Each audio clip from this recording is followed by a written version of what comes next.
নমস্কার। যুক্তি তর্ক সঙ্গে অর্কয় আপনাদের স্বাগত। আপনাদের সঙ্গে আমি অর্কপ্রভ সরকার। বাংলাদেশের সেনাপ্রধানের ভূমিকা খুব রহস্যজনক। আপনি যদি ক্রোনোলজি দেখেন তার কাজকর্মের, তাহলে রহস্যই আপনার কাছে মনে হবে। যখন ইউনূস জাতিসংঘের অধিবেশনে যোগ দিলেন, তখনই সেনাপ্রধান রয়টার্সকে দেওয়া সাক্ষাৎকারে বললেন যে সর্বোচ্চ 18 মাসের মধ্যে নির্বাচন করতে হবে। 2, গণ অভ্যুত্থানের 150তম দিনে তিনি প্রথম আলোকে সাক্ষাৎকার দিয়ে ইউনূস সরকারকে তুলোধনা করলেন, বললেন যে ইউনূস সরকার মানুষের প্রত্যাশা পূরণ করতে ব্যর্থ হয়েছে সর্বক্ষেত্রে, এবং রাজনৈতিক বন্দোবস্ত এবং রাজনৈতিক সরকারি যা যা সংস্কার করার সেটা যদি তারা মনে করে প্রয়োজন আছে তারাই করবে। অর্থাৎ রাজনৈতিক বন্দোবস্ত, রাজনৈতিক সরকারের পক্ষে সওয়াল করেছেন সেনাপ্রধান।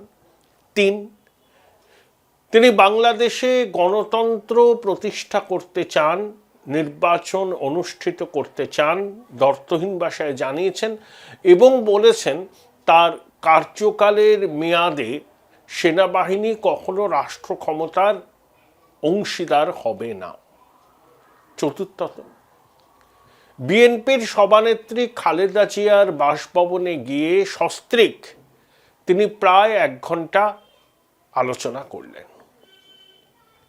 সেনাপ্রধান যদিও বারবার বলছেন যে সেনাবাহিনী রাষ্ট্র ক্ষমতা দখল করতে চায় না, কিন্তু তার বিভিন্ন কাজের মধ্যে থেকে অনেকগুলো ইঙ্গিত পাওয়া যাচ্ছে। যেমন সেনাপ্রধান দ্ব্যর্থহীন ভাষায় বুঝিয়ে দিয়েছেন, একটা আড়াল রেখে, যে তিনি হচ্ছেন অন্তর্বর্তী সরকারের প্রাণভোমরা। সেনাবাহিনী যতই আনুষ্ঠানিক ক্ষমতার থেকে দূরে থাকুক, সেনাবাহিনী যে বাংলাদেশের ক্ষমতার নিয়ন্ত্রক সেটা কিন্তু ওয়াকারুজ্জামান স্পষ্টভাবে বলে দিয়েছেন, স্পষ্টভাবে। এর মধ্যে কোনো রকম ঢাকঢাক গুড়গুড় কিচ্ছু নেই।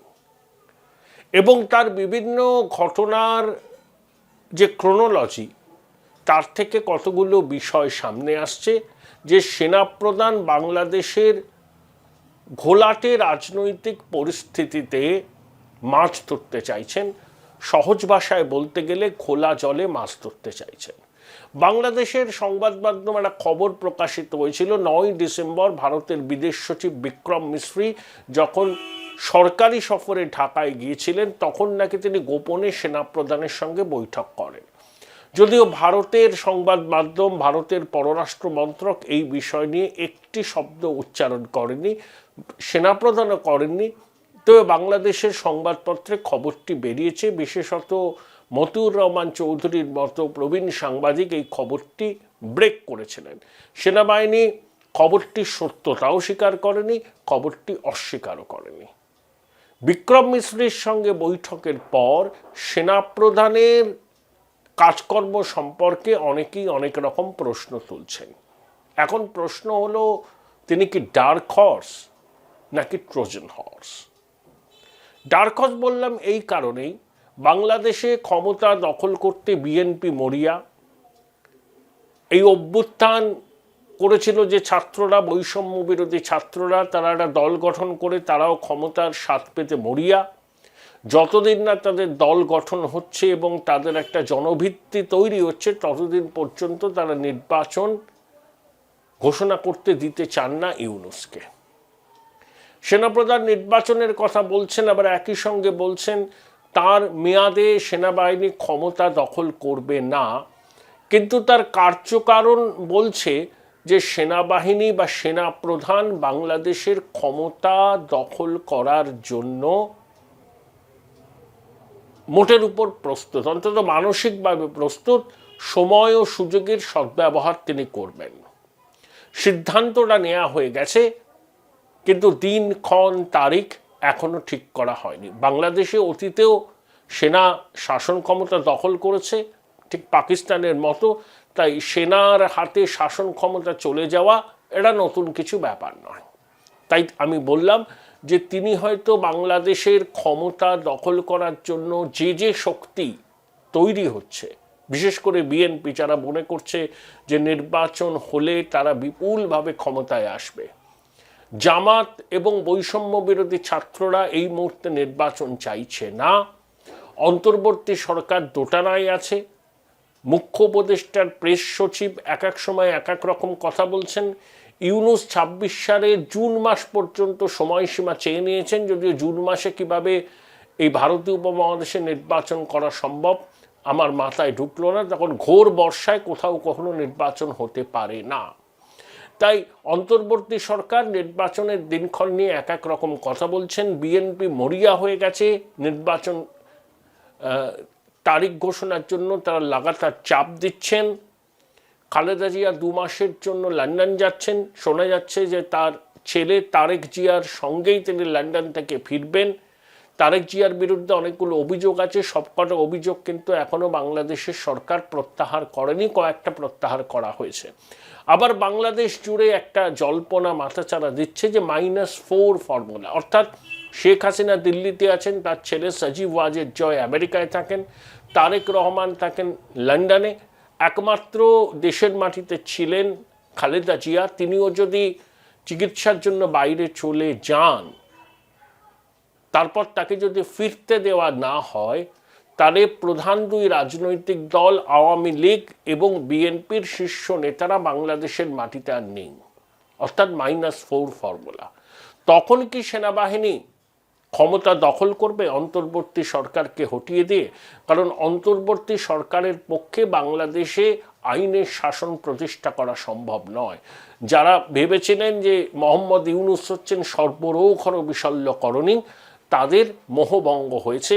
তারাই এখন মনে করছেন যে আগের হাসিনা জমানাই ভালো ছিল, অন্তত খেয়ে পড়ে মোটা ভাত কাপড়ের অভাব ছিল না, এখন সেটারই অভাব প্রকট হয়েছে। এই প্রেক্ষিতেই অনেকে বলছেন যে সেনা প্রধান ক্ষমতার দৌড়ে আছেন, প্রকাশ করছেন না, তিনি আসলে ডার্ক হর্স। আর একদল বলছেন তিনি ট্রোজান হর্স, তিনি কোনো বৃহৎ শক্তির স্বার্থ সুরক্ষিত করার জন্য বাংলাদেশে সক্রিয় হয়েছেন। কেউ কেউ বলছেন যে ভারতের সঙ্গে তার অত্যন্ত ঘনিষ্ঠ সম্পর্ক, তাই ভারতের স্বার্থ সুরক্ষিত রাখার জন্যই তিনি কথা বলছেন এবং সেই জন্যই তিনি ভারত সম্পর্কে অত্যন্ত নমনীয় অবস্থান নিয়েছেন। তিনি বলেছেন যে ভারতের সঙ্গে সম্পর্কের উন্নতি ঘটানো বাংলাদেশের পক্ষে খুব দরকার। তার কারণ, join Indian institute of hotel management now, right choice, right decision. Bangladesh অনেকাংশে ভারতের উপর নির্ভরশীল। ভারতের সঙ্গে সম্পর্ক ভালো থাকলে, স্টেবল থাকলে চট্টগ্রাম হিল ডিস্ট্রিক্ট অশান্ত হবে না, বাংলাদেশ মায়ানমার সীমান্তে শান্তি থাকবে। বাংলাদেশ থেকে বহু মানুষ চিকিৎসার জন্য ভারতে যান, ভারতেরও বহু লোক বাংলাদেশে আসে, 2 দেশের মধ্যে সম্পর্ক আছে। কোনো চুক্তি হলে সেটা যেন ফেয়ার হয়, কিন্তু কখনো তিনি বলেননি যে ভারত আর বাংলাদেশ একটা সমকক্ষ দেশ। ভারত বাংলাদেশের থেকে বহু যোজন এগিয়ে সমস্ত স্বীকৃত মাপকাঠিতে। অর্থাৎ সেনাপ্রধান ভারতের সঙ্গে সম্পর্ক মজবুত করার কথা বলেছেন, যেখানে অনেক উপদেষ্টা এমনকি খোদ ইউনূস এমনকি ছাত্ররা ভারতীয় আধিপত্যবাদ এর বিরুদ্ধে সরব হয়েছেন। ভারত বাংলাদেশকে তার কলোনি বানিয়ে রেখেছিল, এই ধরনের ন্যারেটিভও তৈরি হচ্ছে। বিএনপির নেতারা ভারতীয় পণ্য বয়কটের ডাক দিচ্ছেন। কয়েকজন প্রাক্তন সেনাকর্তা 4 দিনের মধ্যে কলকাতা দখল করার হুমকি দিয়েছেন, যদিও তাদের অনেকেই অন্যের সাহায্য ছাড়া চলতে পারে না। অনেক জঙ্গি জিহাদিরা, যাকে ইউনূস সরকার জেল থেকে ছেড়ে দিয়েছিল ক্ষমতায় আসার পর, তারা ভারতকে রক্তাক্ত করার হুমকি দিচ্ছেন। এই প্রেক্ষিতে সেনা প্রধানের ভারত সম্পর্কে নমনীয় মনোভাব, অনেকে বলছেন যে তিনি ভারতের স্বার্থ সুরক্ষিত রাখার জন্যই বকলমে কাজ করছেন, তিনি ভারতের ট্রোজান হর্স। তাহলে একদল বলছেন যে সেনাপ্রধান ক্ষমতা দখল করতে চান, সেনা শাসন প্রতিষ্ঠা করতে চান, এই সিদ্ধান্তটা নেওয়া হয়ে গেছে, কিন্তু দিনক্ষণ সময় এখনো নির্দিষ্ট করা যায়নি।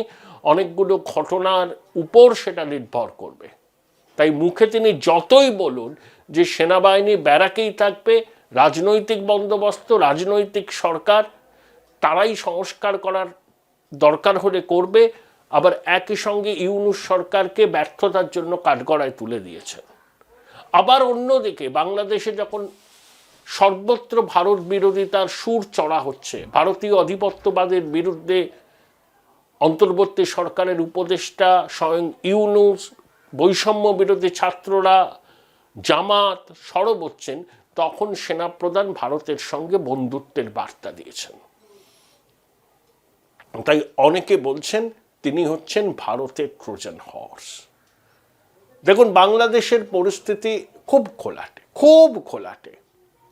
ধরুন, অন্তর্বর্তী সরকার নির্বাচনের একটা দিনক্ষণ ঘোষণা করল, তাতেও কিন্তু বাংলাদেশে অবাধ সুষ্ঠু নির্বাচন হবে না। তার কারণ আওয়ামী লীগের ভূমিকা কি হবে সেই নির্বাচনে? তারা কি নির্বাচনে প্রতিদ্বন্দ্বিতা করতে পারবেন? ছাত্ররা বলছে আওয়ামী লীগকে নিষিদ্ধ করতে হবে। ইউনূস সরকার এ বিষয়ে রাগ কাটছে না। আওয়ামী লীগের সমর্থক এখনো বাংলাদেশের 33-34% মানুষ, তারা যে কোনো নির্বাচনে নৌকা চিহ্নেই ভোট দেবেন।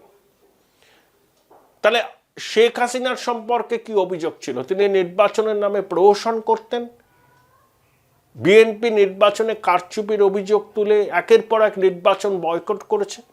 এখন অন্তর্বর্তী সরকার একটা নির্বাচনের দিনক্ষণ ঘোষণা করলো, সেখানেও যদি আওয়ামী লীগ পার্টিসিপেট করতে না পারে, তাহলে সেই নির্বাচনের বৈধতা নিয়ে প্রশ্ন উঠে যাবে আন্তর্জাতিক মহলে।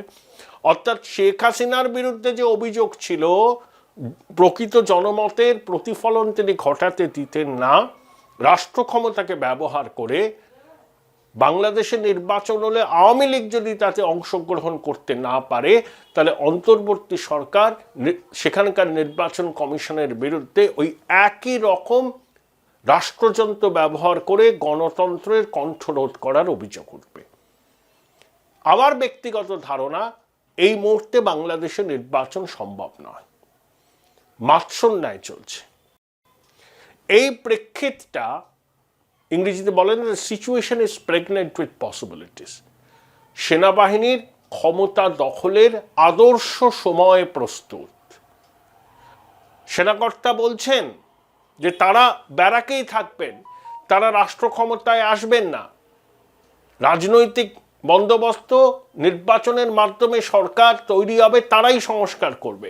কিন্তু পরিস্থিতি যদি এমন হয় যে নির্বাচন করা সম্ভব নয়, বা নির্বাচন হলেও সেটাই প্রহসনের নির্বাচন হবে, তখন সেনাবাহিনী পরিস্থিতির বাধ্যবাধকতার দোহাই দিয়ে ক্ষমতা দখল করতেই পারে। তাই সেনাপ্রধান বলে রাখছেন নিজের ভাবমূর্তি উজ্জ্বল করতে যে না, সেনাবাহিনী ক্ষমতায় আসবে না, ক্ষমতা দখল করতে চায় না। কিন্তু এ কথা তিনি বলেননি যদি এমন পরিস্থিতি হয় চূড়ান্ত মাৎসন্যায় ডামাডোল, তখন সেনাবাহিনী শুধুমাত্র ব্যারাকেই থাকবে, বলেননি তিনি। আর সেই পরিস্থিতি হবে না তার কোনো গ্যারান্টি আছে? সেই পরিস্থিতি হওয়ার সম্ভাবনা উজ্জ্বল।